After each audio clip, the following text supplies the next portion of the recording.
Aujourd'hui, nous allons reparler de figuration narrative, ce mouvement qui s'inscrit dans les nouvelles figurations et vient en opposition au pop art ou au nouveau réalisme d'Yves Klein, par exemple. Et pour cela, nous allons parler d'Eduardo Arroyo. C'est un peintre espagnol qui est né en 1937 à Madrid. Son père était d'extrême droite. Mais comme nous allons le voir, lui va développer des idées toutes différentes. Dans sa carrière d'étudiant, il était plutôt un cancre et est devenu caricaturiste.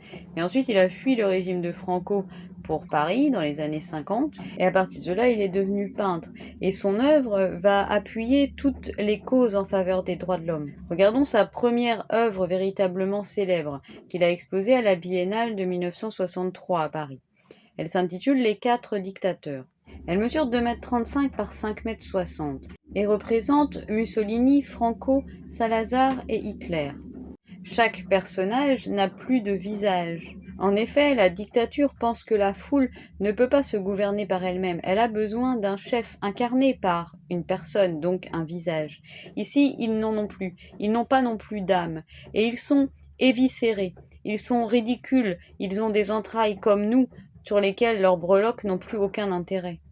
Et sont représentées toutes les horreurs de chaque dictature. Nous remarquons par exemple le barbelé d'Hitler, ou encore les manifestations et les bombes sous Franco. Pour être capable d'identifier ces dictateurs, il a représenté des drapeaux en arrière-plan.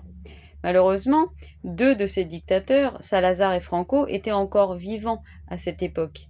Si bien que l'ambassade espagnole a fait pression sur Malraux, qui était président de l'exposition, pour interdire ce tableau. Celui-ci n'a pas tout à fait cédé, mais tout de même, puisqu'il a demandé à ce qu'on retire les drapeaux. Arroyo, toute sa vie, va lutter, représenter les femmes qui se battent sous Franco, la cause cubaine, la guerre au Vietnam, les événements de mai 68. Il est de toutes les causes. Mais il est aussi l'auteur d'un véritable manifeste pour la figuration narrative.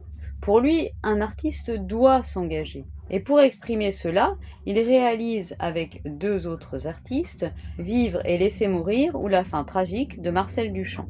Une mise en scène comme un thriller entre 3 œuvres reproduites de Marcel Duchamp, de sa mort, avec le crime, le jet du cadavre, l'interrogatoire et le cercueil, couvert du drapeau américain et que l'on voit porté par des figures du pop art et du nouveau réalisme, citons Andy Warhol, Pierre Restany ou encore Armand. L'idée est d'attaquer l'art conceptuel qui est pour eux une falsification intellectuelle bourgeoise où tout objet touché par un artiste deviendrait une œuvre. Non, pour eux il faut s'engager. Alors se plonger dans son œuvre, c'est se plonger dans la lutte des peuples. Faisons-le et à demain.